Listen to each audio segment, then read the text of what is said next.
She laughed when the black man said he was a neurosurgeon until he saved her daughter's life on their first date. And their love story begins. Dylan Reeves checked his reflection one last time before heading to Meridian Bistro, the upscale restaurant where he was meeting Scarlett Mason for their first date. At 36, Dylan was one of the youngest neurosurgeons at Mercy General Hospital, with a reputation for handling the most complex cases with precision and calm. His dark brown skin, close cropped hair, and intelligent eyes usually commanded respect in the operating room. But outside the hospital, in his casual Friday clothes, he was often just another black man people made assumptions about. The blind date had been arranged by his best friend Kellen Price, who worked in tech and swore his colleague's sister was perfect for Dylan. She's smart, funny, runs her own interior design business. And yes, she's white, if that matters to you. It doesn't matter to me, Dylan had replied, but it might matter to her. She's progressive, open-minded, trust me. Now, walking into Meridian Bistro 10 minutes early, Dylan spotted a stunning blonde woman at a corner table, checking her phone nervously. She wore an elegant navy dress and had the kind of classic beauty that turned heads, including his. Scarlett, Dylan approached with a warm smile. She looked up, and he saw the flash of surprise in her blue eyes. Surprise and something else. Disappointment? Concern? Whatever it was, it made his stomach sink slightly. Yes, hi, you must be Dylan. She recovered quickly, standing to shake his hand with professional courtesy that felt oddly formal. They sat, and the initial conversation was stilted. Scarlett seemed distracted, checking her phone repeatedly, apologizing each time. I'm so sorry. My daughter Harper, she's 10, is at a sleepover, and I always worry. It's understandable. First sleepover? No, but I'm a single mom. The worrying never stops. She relaxed slightly. Kellen said you work at Mercy General. I do. I'm a neurosurgeon there. Scarlett's laugh was immediate and reflexive, the kind of laugh that slips out before you can stop it. Right. Neurosurgeon. Sorry, She caught herself, realizing how it sounded. I mean, that's impressive. What do you really do at the hospital? Dylan felt the familiar sting of assumption. He'd experienced this countless times, the disbelief when he mentioned his profession, the immediate skepticism, the presumption that he must be exaggerating or lying. I really am a neurosurgeon, he said calmly. Specializing in pediatric cases, actually. I completed my residency at Johns Hopkins and my fellowship at Stanford. Oh, Scarlett's cheeks flushed pink. I'm sorry, I didn't mean to.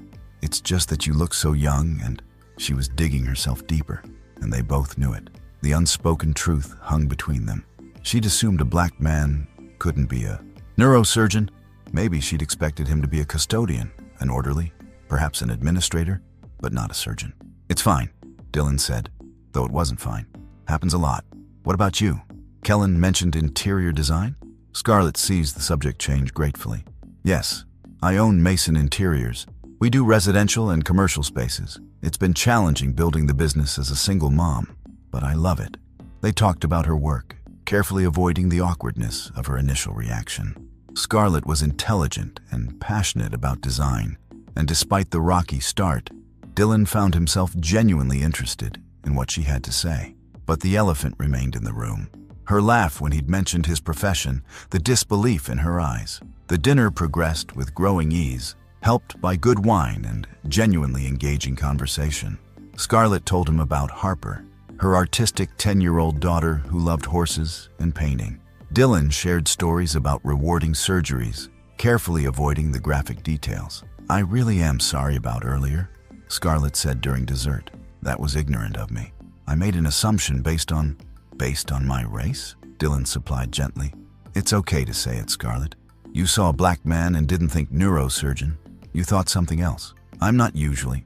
I don't think of myself as prejudiced. Most people don't, but implicit bias is real. We all have it. The question is whether we acknowledge it and work on it. Scarlett nodded slowly, looking genuinely thoughtful rather than defensive. You're right, and I appreciate you calling it out instead of just ending the date and never speaking to me again, which you'd have every right to do. The night's young, Dylan said with a slight smile. I might still do that. She laughed, a real laugh this time, not the dismissive sound from earlier. Fair enough. They were discussing whether to order another round of drinks when Scarlett's phone rang. She glanced at the screen and went pale. "It's Brinley, Harper's friend's mom. Something's wrong," she answered immediately. "Brinley, what?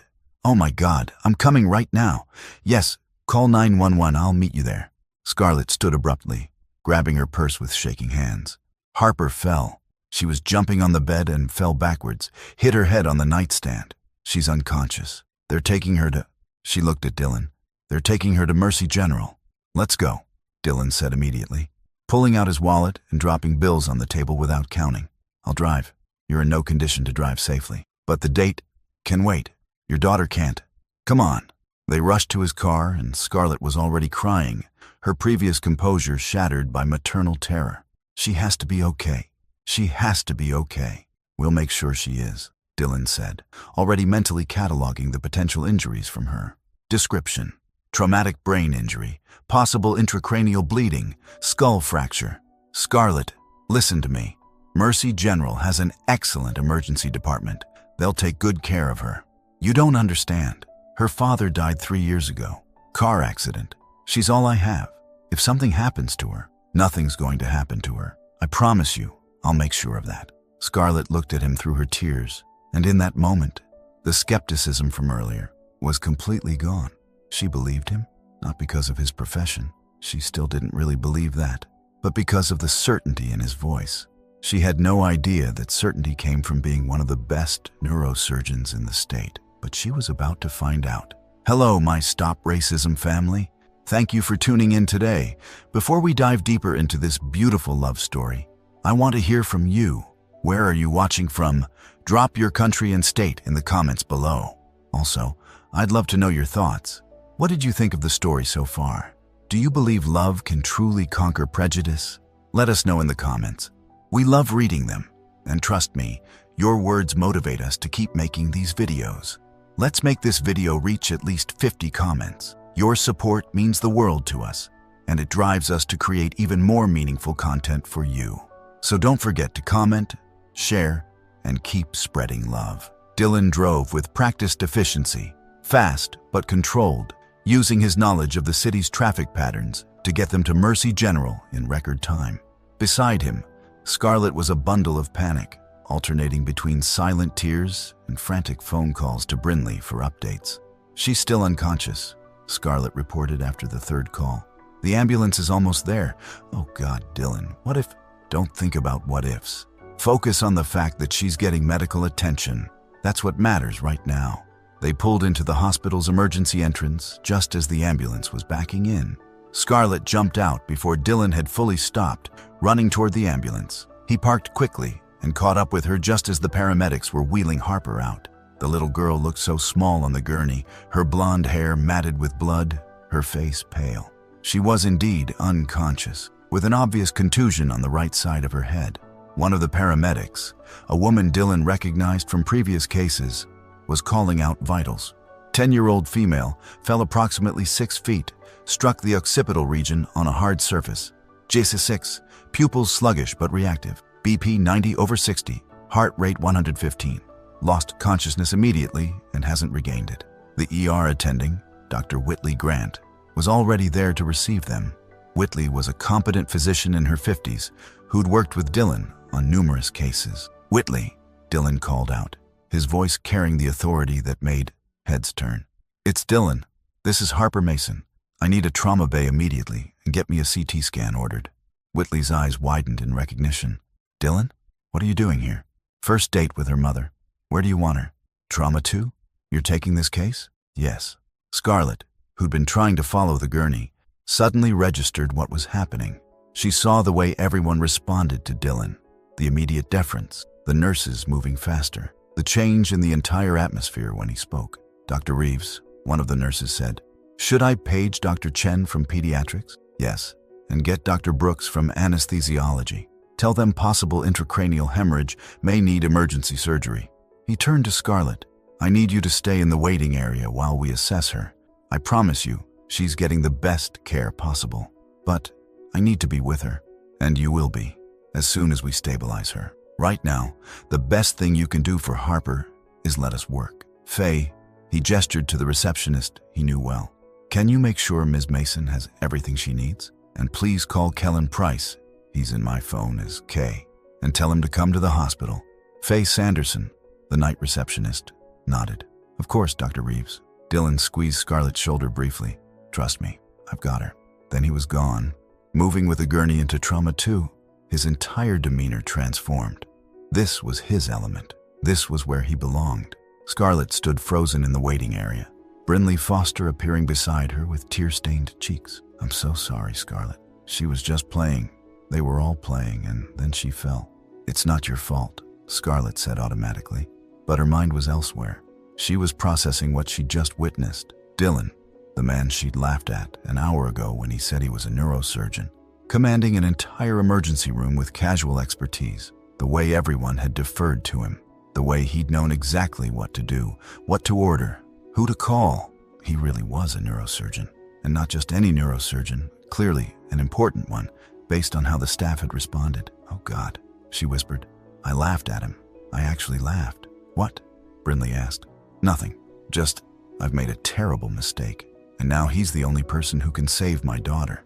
Inside Trauma 2, Dylan was in complete control. He performed a rapid neurological assessment, his hands gentle but efficient as he examined Harper.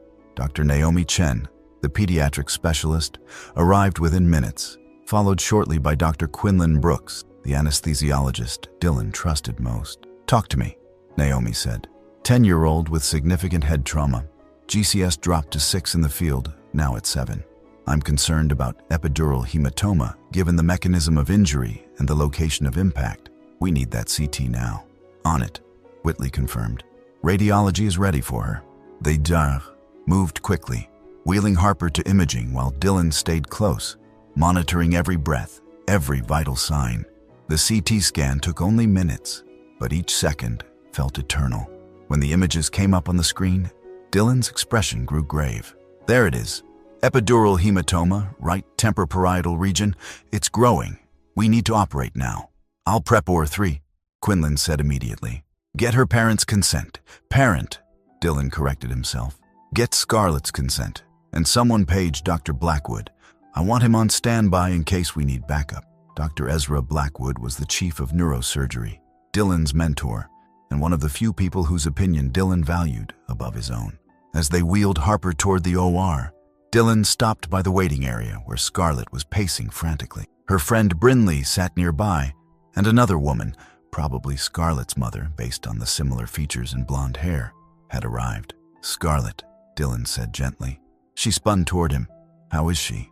She has what's called an epidural hematoma. It's bleeding between her skull and the protective covering of her brain. We need to operate immediately to relieve the pressure. Operate? Scarlett's mother, Georgette Mason, gasped. How serious is this? Dylan looked directly at Scarlett, knowing she needed honesty. It's very serious. Without surgery, the pressure will continue to build and could be fatal. With surgery, her chances are excellent. I've done this procedure over 100 times. I'm very good at what I do. Earlier tonight, I didn't believe you, Scarlett said, her voice breaking. I laughed when you said you were a neurosurgeon. I'm so sorry. Apology accepted. Now I need your consent to operate on your daughter. Every minute we delay increases the risk. Yes, of course, whatever she needs. Dylan, Dr. Reeves, please save her. She's everything to me. I will. I promise you, I will. The operating room was a world of controlled chaos. Nurses preparing instruments, anesthesiology setting up equipment, and Dylan scrubbing in with the focused intensity that had made him legendary among the surgical staff at Mercy General. Yolanda Turner, the head surgical nurse who'd worked with Dylan for 5 years, had assembled his preferred team without being asked. She knew how he liked his instruments arranged, knew his rhythm during surgery, could anticipate his needs before he voiced them. Ready when you are, Dr. Reeves, Yolanda said, her dark eyes meeting his with complete confidence. Let's bring her in.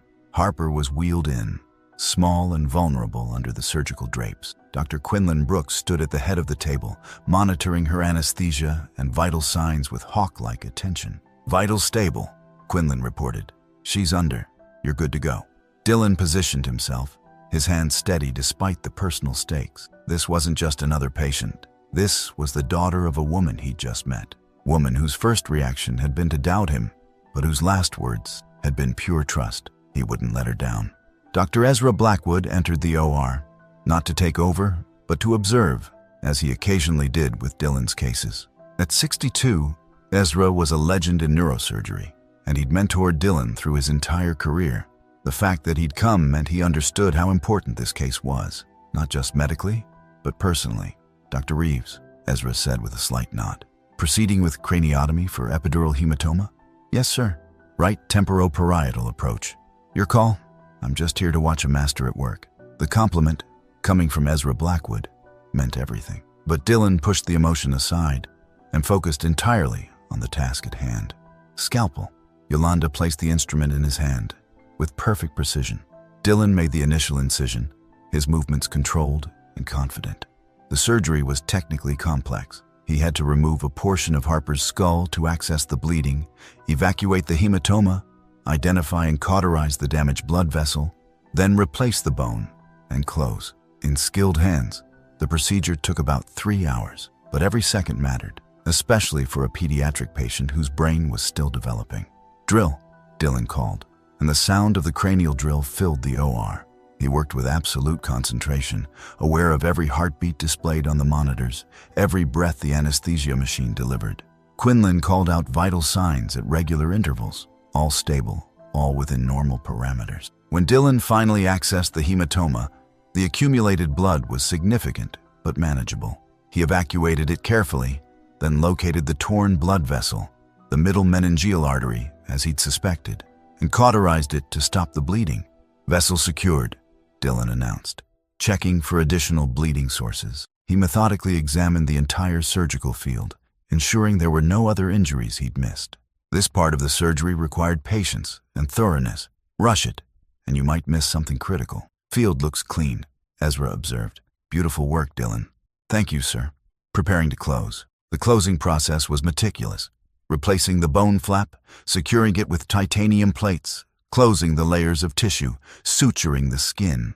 Throughout it all, Harper's vitals remained stable, her young body responding well to the surgery. 4 hours after they'd begun, Dylan placed the final suture and stepped back. "Surgery complete. How's she looking, Quinlan?"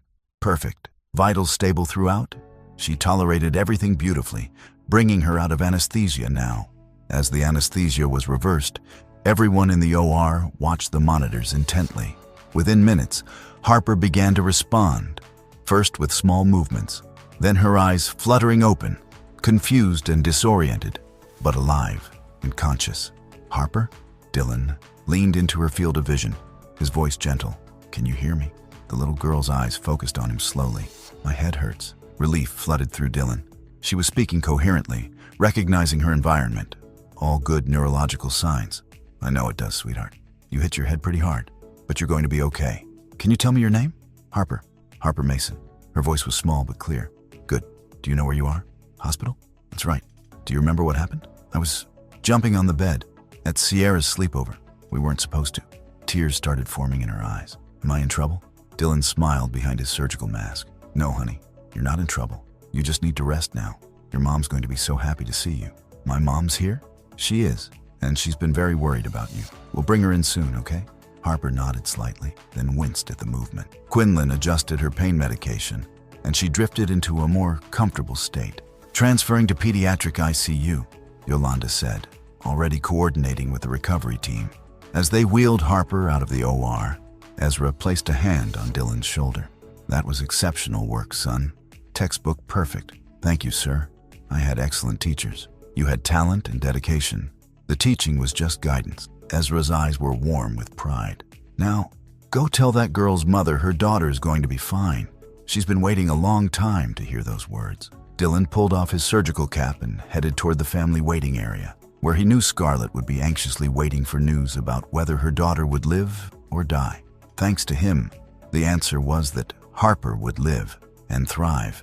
The surgical waiting room at Mercy General had become Scarlett's personal purgatory.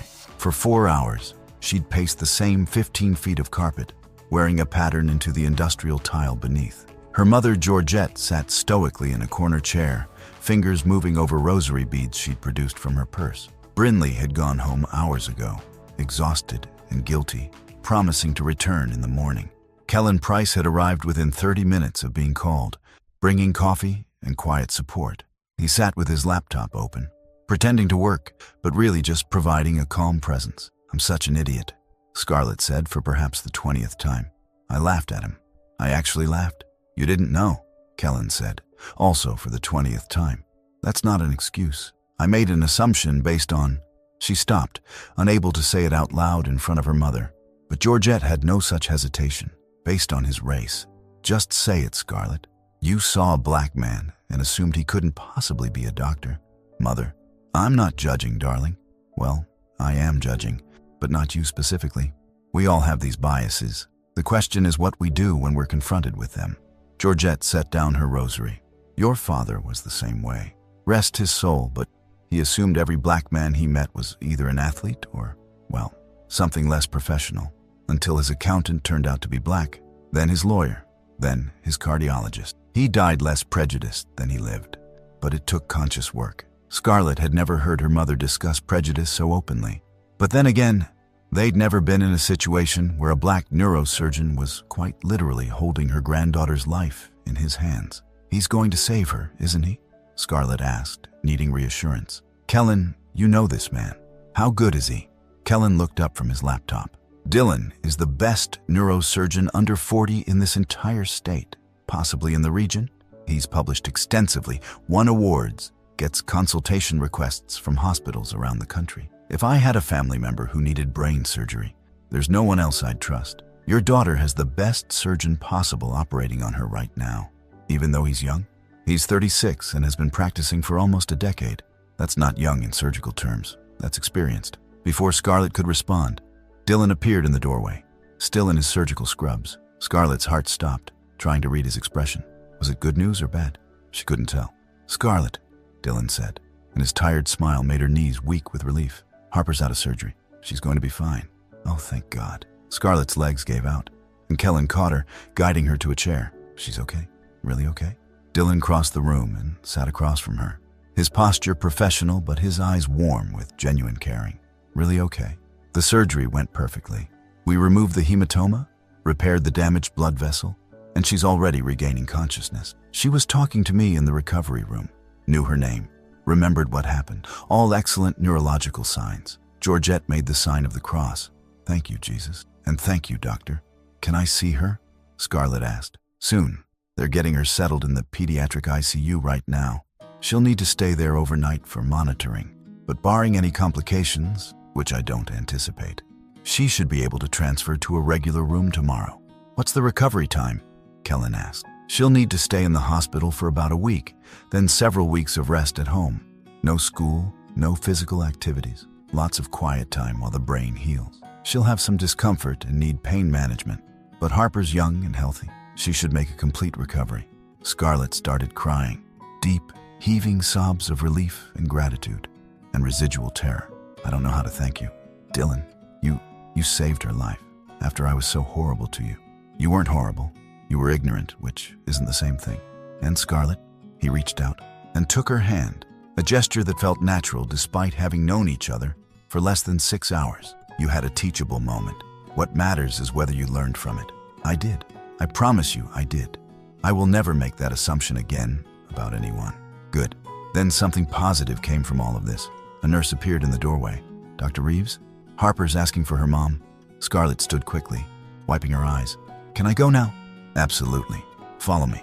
They walked through the sterile hospital corridors, and Scarlett noticed how every staff member they passed greeted Dylan with obvious respect and admiration. Dr. Reeves, excellent work on that case last week. Dr. Reeves, my cousin's daughter wants to be a neurosurgeon because of you. Dr. Reeves, you saved my uncle's life 3 years ago. Each greeting was another confirmation of what she'd so stupidly doubted. Dylan Reeves was not just a neurosurgeon. He was an exceptional one. They reached the pediatric ICU, and Scarlett saw Harper through the glass, pale but awake, her head bandaged, but her eyes open and alert. The sight made Scarlett cry all over again. She looks so small, Scarlett whispered. She's a fighter, Dylan assured her. Do you see how she's already trying to sit up? That's a good sign. Her brain is working exactly as it should. He squeezed Scarlett's shoulder. Go be with your daughter. She needs her mom. Dylan, will you come in with me? I want her to meet the man who saved her life. Are you sure? Absolutely sure. Harper's eyes lit up when Scarlett entered the room. despite the pain and confusion evident on her young face. "Mommy, baby, I'm here." Scarlett rushed to the bedside, careful not to jostle anything as she took Harper's hand. "I'm right here. My head really hurts." "I know, sweetheart. You hit it pretty hard, but you're going to be okay now." Harper's gaze shifted to Dylan, standing quietly near the door. "Are you the doctor? The one who fixed my head?" Dylan stepped closer, his professional demeanor softening into something warmer when addressing the child. "I am. My name is Dr. Reeves, but you can call me Dr. Dylan if that's easier." "Thank you for fixing me," Harper said with the earnest sincerity of a 10-year-old. "Mom says surgeons are like superheroes who work inside people's bodies. Are you a superhero?" Dylan smiled, a genuine, warm smile that transformed his entire face. Scarlett felt something flutter in her chest that had nothing to do with relief about Harper's recovery. "I don't know about superhero," Dylan said, pulling up a chair to sit at Harper's level. "But I did spend a lot of years learning how to help people when they get hurt. Your brain is a very special organ. It controls everything you do, from walking to talking to painting. When it gets injured, it needs careful repair. Like when I broke my paint set and Mom had to glue all the pieces back together. Exactly like that. Except instead of glue, I used special medical techniques to stop the bleeding and let your brain heal." Harper considered this. "Are you my mom's friend? She was supposed to be on a date tonight. That's why she let me go to Sierra's sleepover." Scarlett felt her cheeks heat. "Harper, I am your mom's friend," Dylan said smoothly. "We were having dinner when we got the call about your accident, and you came anyway, even though you were on a date?" "Of course. Your mom was worried about you, and I wanted to help." Harper looked at her mother with the too perceptive eyes of a child who'd lost her father and learned to read emotional undercurrents. "You like him, Mom. I can tell." "Harper, this really isn't the time." "She does like me," Dylan said, his eyes meeting Scarlett's with gentle humor. "Though I'm not sure how much after how our date started." "What happened at the date?" Harper asked, perking up despite her pain medication making her drowsy. "Let's save that story for when you're feeling better," Scarlett said quickly. "Right now, you need to rest. The nurses are going to watch you tonight, and I'll be right here the entire time." "Can Dr. Dylan stay too?" Harper asked with childish directness. "Dr. Dylan has to work," Scarlett said. "He has other patients to care for." "Actually, I'm off until Monday," Dylan said. "But your mom's right that you need to rest. I'll check on you tomorrow, though. Make sure everything's healing the way it should. Promise?" "Promise." After Harper drifted off to sleep, properly medicated for pain, Scarlett walked Dylan to the ICU waiting area, where Georgette and Kellen were stationed. "How is she?" Georgette asked immediately. "Awake, talking, being her usual precocious self," Scarlett reported. "The doctor says she's doing remarkably well." "The doctor is standing right here," Dylan said with amusement. "And yes, she's progressing exactly as I hoped. Barring complications, she should have a complete recovery." Georgette stood, and to everyone's surprise, hugged Dylan firmly. "Thank you for saving my granddaughter's life. And I apologize for how my daughter treated you earlier." "Mother," Scarlett was mortified. "What?" "It's true. She laughed at you when you said you were a neurosurgeon. That was wrong, and she knows it.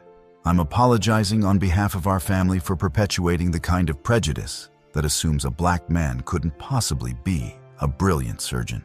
Georgette released Dylan and stepped back. "There, it's been said. Now we can all move forward, honestly." Dylan looked slightly stunned by the directness, but also appreciative. "Thank you, Mrs. Mason. I accept your apology." "Good. Now, I'm going home to get some sleep because I'm old and these chairs are terrible. Scarlett, call me if anything changes." She gathered her purse and left with the kind of regal exit only mothers can pull off. "Your mother is something," Dylan said. "She's mortifying. I'm so sorry." "Don't be. I appreciate her honesty. Most people would dance around the racial aspect of what happened tonight." She named it directly. Kellen checked his phone. "I should head out too." "Dylan, want me to drive you home? Your car's still at Meridian Bistro?" "Right, the date we abandoned." Dylan looked at Scarlett. "I'm sorry we never got to finish our dinner." "Are you seriously apologizing?" "Dylan, you saved my daughter's life. I'm the one who owes you everything. You don't owe me anything. This is my job, but it was more than that, wasn't it?" Scarlett stepped closer, emboldened by exhaustion and emotion. "You could have let another surgeon handle it. You were off duty on a date, but you didn't. You stayed because I wanted to make sure Harper had the best possible care. And yes, because I wanted to help you." Dylan's eyes held hers. "Scarlett, I know this is terrible timing and completely inappropriate, but can I see you again? After Harper recovers? A real date? Without medical emergencies? I would love that. But Dylan, why? After how I treated you. Because I believe people deserve second chances when they're genuinely sorry. And because, despite the awkward beginning, I enjoyed talking to you at dinner. I'd like to get to know you better. I don't deserve your grace. Maybe not, but I'm offering it anyway." He smiled. "Besides, I made a promise to Harper that I'd check on her tomorrow. Can't break a promise to a patient. Tomorrow's Saturday. Your day off. So it is. Guess I'll have to come by anyway. Maybe bring some books? I noticed Harper likes horses. I might know a few good horse stories for recovering young patients." Scarlett felt tears welling up again. This time not from fear or relief, but from something else entirely. This man, whom she dismissed and doubted and unconsciously discriminated against, was showing her a kindness and patience she didn't deserve. "You're remarkable," she whispered. "I'm just doing what feels right." Dylan squeezed her hand gently. "Get some rest, Scarlett. You've had a traumatic evening. I'll see you tomorrow." He left with Kellen, and Scarlett returned to Harper's bedside, settling into the uncomfortable chair that would be her bed for the night. As she watched her daughter sleep peacefully, bandaged but healing, Scarlett reflected on everything that had happened. She'd started the evening with unconscious prejudice, making assumptions about a man based solely on his race. She'd ended it watching that same man save her daughter's life with skill and compassion that transcended every stereotype she'd held. And somewhere between the laughter at the restaurant and the tears in the ICU, Scarlett Mason had begun falling in love. True to his word, Dylan appeared at the pediatric ICU the next morning carrying a bag from a local bookstore. He'd changed into jeans and a casual shirt, looking less like Dr. Reeves, the neurosurgeon, and more like Dylan, the man Scarlett was beginning to know. "You came," Harper said, brightening immediately when she saw him. She was sitting up in bed, looking considerably better than the night before, though the large bandage on her head was a stark reminder of how close they'd come to tragedy. "I promised I would, and I brought supplies." Dylan pulled 3 books out of the bag. Black Beauty because it's a classic, Misty of Chincoteague because it's my personal favorite horse story, and this one, he held up a colorful picture book, is about a girl who wants to be a veterinarian and saves a horse. Thought you might like it. You remembered I like horses. I pay attention. Plus, your mom mentioned it at dinner. He pulled up a chair. "How are you feeling today? Any nausea, vision problems, or increased pain?" "My head hurts, but the nice nurse gave me medicine, and I'm hungry, which Mom says is a good sign." "Your mom's right. Appetite returning is an excellent sign." Dylan pulled out a small penlight. "Mind if I do a quick exam? Just want to check your pupils and reflexes." Harper submitted to the examination with remarkable patience for a 10-year-old. Scarlett, who'd just returned from the cafeteria with coffee, watched Dylan work, noting his gentle efficiency, the way he explained everything he was doing, how he made Harper giggle with silly jokes between tests. "Everything looks perfect," Dylan announced. "Your brain is healing beautifully. At this rate, you'll be able to transfer to a regular room this afternoon. Can I go home soon? A few more days. We need to make sure you're completely stable. But then, yes, you can go home and rest in your own bed." After Harper got absorbed in one of her new books, Dylan joined Scarlett in the ICU family lounge. "You didn't have to come on your day off," Scarlett said. "I wanted to. Besides, I promised Harper." He accepted the coffee Scarlett offered. "How are you holding up? Did you sleep at all?" "A few hours. Those chairs are torture devices disguised as furniture." She paused. "Dylan, I've been thinking about what happened at the restaurant, about my reaction when you told me you were a neurosurgeon. Scarlett, you don't have to. Please let me say this. I've been replaying that moment over and over, and each time I feel more ashamed. Not just because I was wrong about you specifically, but because of what my reaction revealed about my own biases. I claimed not to be prejudiced, but my automatic assumption, based purely on seeing a black man, was that you couldn't possibly be a brain surgeon. That's racism, even if I didn't intend it that way." Dylan was quiet for a moment. "Can I tell you something? What happened at dinner happens to me constantly, not just in social situations, but in professional ones. I'll show up to consult on a case, and families assume I'm the custodian or the orderly. Once, a patient's father demanded to see the real Doctor because he didn't trust a black surgeon with his daughter's brain. Hospital security had to intervene when he became aggressive about it. That's horrible. It's reality. Scarlett, you had a moment of unconscious bias. Most people do. The difference is you're acknowledging it and examining it, rather than getting defensive or denying it existed. That's actually pretty rare. It doesn't make it okay. No, but it makes it human and fixable. The question is, what do you do moving forward? Do you examine those biases and work on them? Or do you just feel guilty and move on without changing? I want to change. Dylan, I have a daughter who's growing up in a world where racism still exists. If I don't confront my own prejudices, how can I teach her to do better? That's a good starting point. He smiled. And for what it's worth, I believe you're genuine. People who are just performing don't usually have these kinds of uncomfortable conversations. They apologize and move on.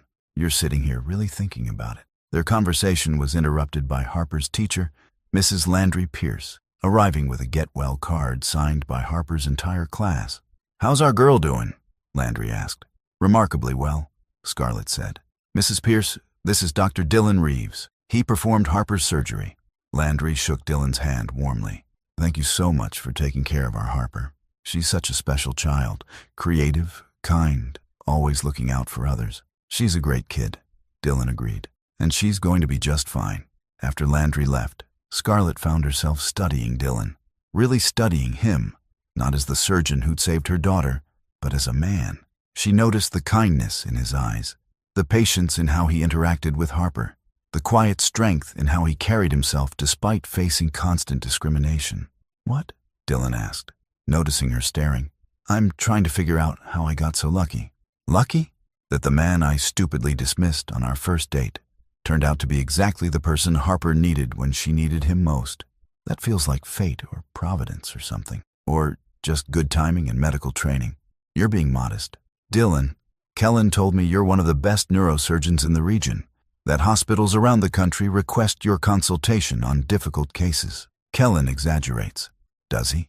"Because the nurses here clearly adore you. The staff defers to you.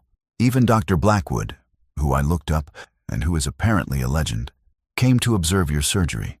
That's not normal for routine cases." Dylan looked uncomfortable with the praise. "I'm good at my job.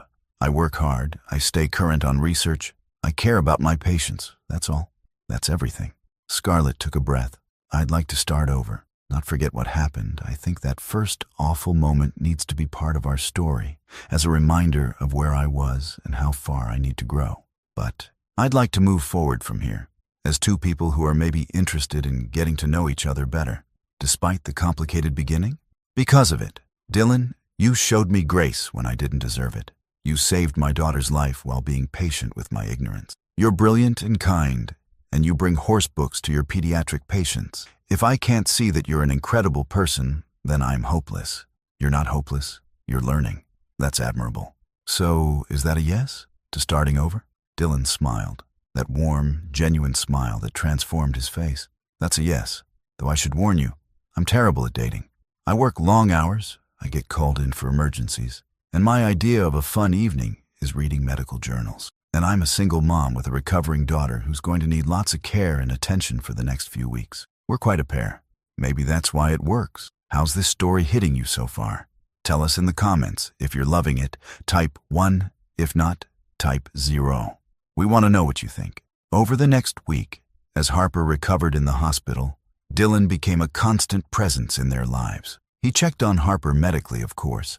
That was his job.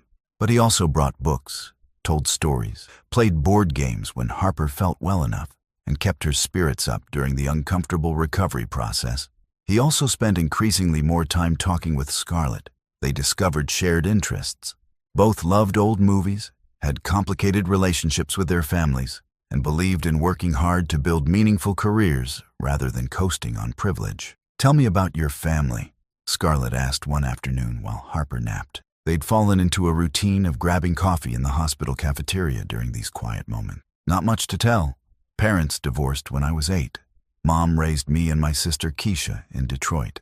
We didn't have much money, but Mom made sure we had everything we needed, including the belief that we could be anything we wanted." Dylan's expression grew distant. "She died of breast cancer when I was in medical school. Never got to see me become a surgeon." I'm so sorry. Me too. She would have loved being proven right about me. He smiled sadly. What about your family? Your mom seems formidable. That's one word for her. My father, Camden Walsh, Harper's grandfather, was old money and old attitudes. He died when Harper was 7, shortly after my husband's accident. Losing both of them so close together nearly broke us. Scarlett wrapped her hands around her coffee cup. My ex-husband, Harper's father, was Camden's chosen successor. Banking, conservative, appropriate. We married young, and I think I always knew it wasn't quite right. But I was too scared to admit it until he died, and I had to rebuild my life from scratch. That must have been terrifying. It was also liberating. For the first time, I could make my own choices, build my own business, raise Harper without the pressure of living up to Walsh family expectations. She paused, but I carried forward a lot of their prejudices without examining them, including the one that almost made me miss out on knowing you. You're being hard on yourself. I should be. Dylan, you're the first person I've been interested in since my husband died. That's 3 years. And my first reaction was to doubt your credentials based on your race. That's shameful. It's also human.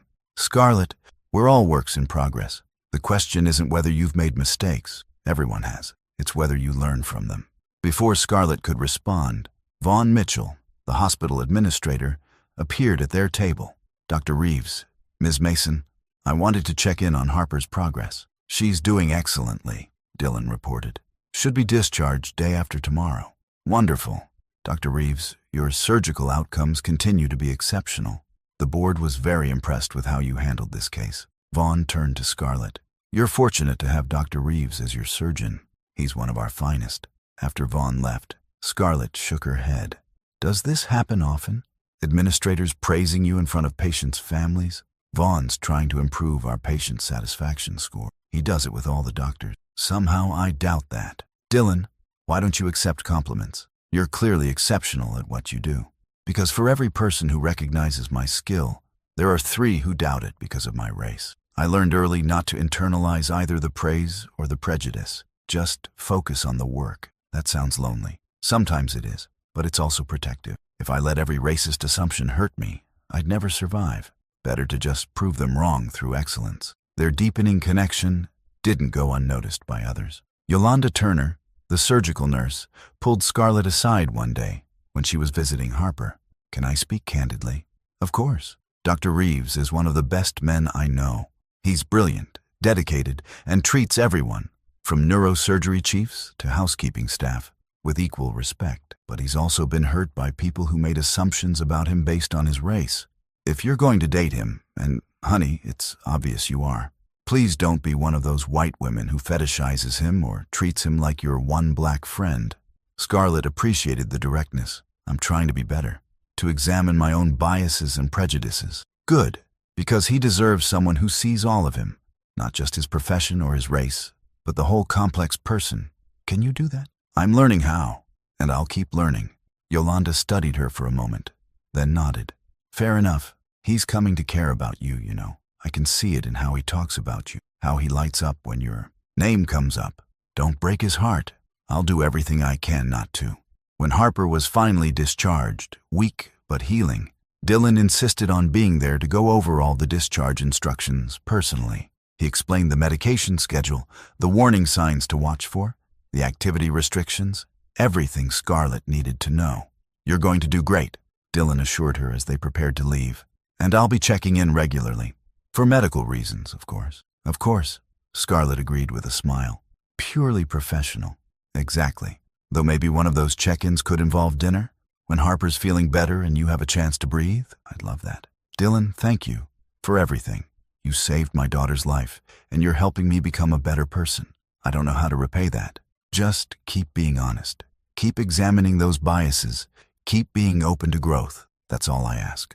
As Scarlett wheeled Harper out of Mercy General, she reflected on how much had changed in 1 week. She'd gone from unconsciously racist assumptions to genuine respect and growing love.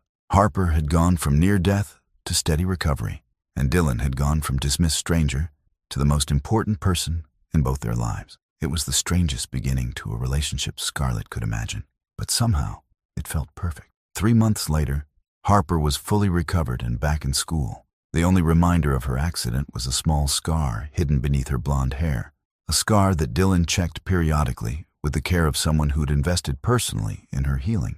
Scarlett and Dylan's relationship had progressed naturally during Harper's recovery. Coffee dates at the hospital had become dinner dates after Harper's bedtime. Long conversations about medicine and design had expanded to include hopes, dreams, fears, and everything that mattered. And somewhere along the way, they'd both acknowledged that this was serious, but they hadn't told Harper yet. Scarlett was nervous about introducing her daughter to the idea of her dating, especially so soon after the trauma of the accident. So they'd kept things private, careful not to display too much affection in front of Harper during Dylan's medical follow-up visits, until Harper figured it out on her own. "Mom, are you and Dr. Dylan dating?" Harper asked one evening after Dylan had left from another checkup visit. Scarlett's heart stopped. "What makes you ask that?" "You smile at each other the way people do in movies when they're in love, and he brings you coffee the way you like it, and you laugh at all his jokes even when they're not funny. Plus, Mrs. Pierce said she saw you holding hands at the hospital cafeteria." Scarlett sat down heavily. "You're too observant for a 10-year-old. So you are dating? Would that bother you, if I was?" Harper considered this seriously. "Is he nice to you? Does he make you happy?" "Very nice and very happy." "Does he only like you because you're pretty, or does he like you for real reasons?" "What are real reasons?" "Like, because you're smart and funny, and you build beautiful rooms, and you make the best grilled cheese." "Real reasons." Scarlett felt tears prick her eyes at her daughter's wisdom. "He likes me for real reasons. And Harper, I like him for real reasons too. He's brilliant and kind, and he cares about people, including you. He saved your life, but he also brought you horse books and played board games when you were recovering. That's the kind of person he is. I like him too. He explains things without treating me like a baby, and he keeps his promises. Dad used to keep his promises too." Harper's expression grew wistful. "Is it okay that I like Dr. Dylan, even though Dad's gone?" "Oh, baby, come here." Scarlett pulled Harper into a fierce hug. "It's absolutely okay. Your dad would want you to like good people who treat you well. He'd want us both to be happy. So can Dr. Dylan come to dinner, like, officially, as your boyfriend? You want him to?" "Yeah. Can we make it fancy? Like in movies?" That weekend, Scarlett and Harper prepared a special dinner. Harper insisted on helping with everything, setting the table, choosing music. She picked jazz, which Dylan had mentioned liking, even making place cards with everyone's names. When Dylan arrived, Harper greeted him formally at the door. "Dr. Dylan, welcome to our official dinner, where Mom is admitting she's your girlfriend." Dylan laughed, the deep, genuine laugh that Scarlett had come to love. "That's very official. Thank you for having me, Harper." Dinner was wonderful, not fancy by restaurant standards, but perfect for what it was. 3 people building a connection, forming a family unit that looked different than traditional, but felt right. "Can I ask you something?" Harper said during dessert, suddenly serious. "Of course," Dylan said. "When you met my mom, did you know right away you liked her?" Dylan glanced at Scarlett, his eyes twinkling with humor. "Actually, when I first met your mom, she laughed at me." "Mom laughed at you? Why?" "Because I told her I was a neurosurgeon, and she didn't believe me." Harper looked at her mother with wide eyes. "Mom, that's so rude." "I know," Scarlett said, deciding honesty was important. "Harper, I made a very bad assumption about Dr. Dylan based on how he looked. I saw a black man and thought he couldn't possibly be a brain surgeon. That was wrong and racist, even though I didn't mean it that way. But you learned better. I'm still learning better, every day. And Dr. Dylan has been very patient with me while I learn." Harper turned to Dylan. "Do people do that to you a lot? Not believe you're a doctor?" "More often than I'd like," Dylan admitted. "Sometimes people make assumptions about others based on race or appearance. It's not fair, but it happens. That's dumb. You're the smartest person I know, except maybe Mrs. Pierce. And you saved my life. People should believe you." "Thank you, Harper. That means a lot." "So, are you going to marry my mom?" "Harper." Scarlett nearly choked on her water. "What? You like each other?" "That's what people do when they like each other. They get married, like in stories." Dylan handled the question with remarkable grace. "Your mom and I are still getting to know each other. But Harper, I can promise you this.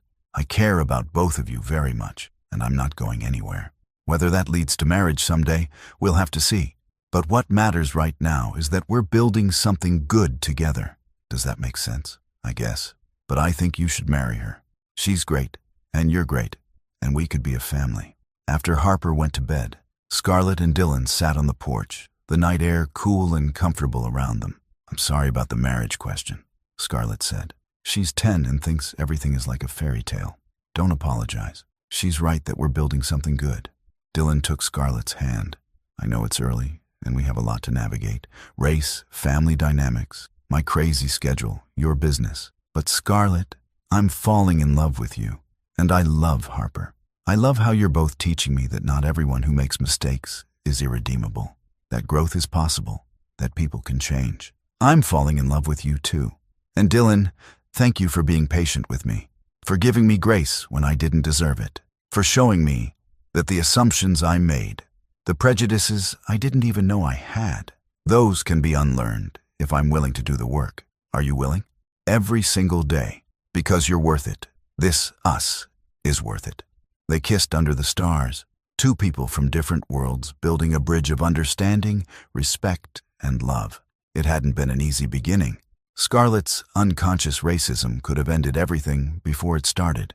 But instead, it had become a foundation for something deeper, a relationship built on honesty, growth, and the understanding that love required more than just feelings. It required commitment to seeing each other clearly, challenging prejudices, and choosing connection over comfort. "You know Harper's going to keep asking about marriage," Scarlett said. "Let her ask, because honestly, I can see it too. Not right now, we both need more time. But someday, yes, I can see you as my wife and Harper as my daughter, if you'll have me. We'll have you. Absolutely, we'll have you." 6 months later, when Dylan proposed, privately, meaningfully, with Harper's full blessing and participation in planning, Scarlett said yes without hesitation. They were married a year after that, in a ceremony that celebrated both families and acknowledged the journey they'd traveled together.